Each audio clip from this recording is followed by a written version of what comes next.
შაბათის დილა სპორტულად უნდა დავიწყოთ. მგონია ქვეყანაში ვინმე იყოს დარჩენილი, ვინც არ იცის, რომ გასულ კვირას საქართველოს ლუქსემბურგი 2-0 დაამარცხა და შესაბამისად პლეი-ოფის ფინალში გავიდა. მეტოქის კარში ორივე გოლი ბუდუ ზივზივაძემ გაიტანა.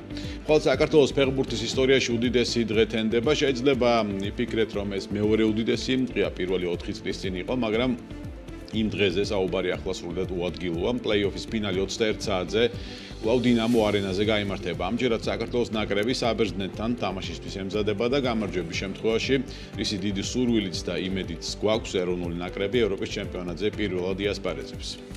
ხვალინდელი საღამო უნიშნულოვანესი არის ქართული ფეხბურთისთვის. საბერძნეთთან დაპირისპირება და გამარჯვება ის ერთადერთი შანსია, როცა საქართველომ ევრო 2024-ის საგზური უნდა მიიღოს. მოდი ახლა ეს ყველაფერი უკვე ციფრებში და რიცხვებში ვთარგმნოთ. UEFA-ს ევროპის ჩემპიონატზე მონაწილე თითოეული ნაკრებისათვის 9.250.000 ევრო აქვს გამოყოფილი.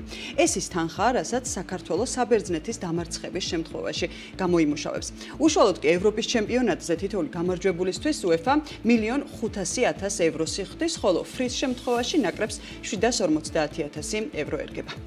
შეეხება ფინალურ სტადიას, მერვედ ფინალში გასვლა 2 მილიონ ევროთ ფასდება, მეოთხედ ფინალურ სტადიაზე მოხვედრა 3.25 მილიონით, ნახევარფინალურ ეტაპზე UEFA 7 მილიონ ევროს იხდის. ფინალში გასვლისთვის გუნდები 7 მილიონ ევროს მიიღებენ, ხოლო ტურნირის გამარჯვებისთვის 10 მილიონია გამოყოფილი. მთლიანად ტურნირის საპრიზო ფონდი კი 371 მილიონ ევროს შეადგენს.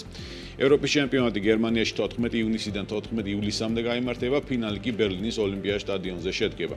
მიმდინარე ეტაპზე საპრიზო ფონდი და პრემიაზე მნიშვნელოვანი პერსპექტივაა ქართული ფეხბურთისთვის, დამოუკიდებელი ქართული ფეხბურთის ისტორიაში ახალი თავი იწერება, ვინც ის სუფთა კურსიდან ფეხბურთის განვითარების დაწყებაც მოხდეს. თამაში როგორც გითხარით, ხვალ შედგება, საქართველოს საბერძნეთის მატჩზე დასასწრები ყველა ბილეთი კი რეკორდულად სწრაფად 6 საათზე ნაკლებ დროში გაიყიდა.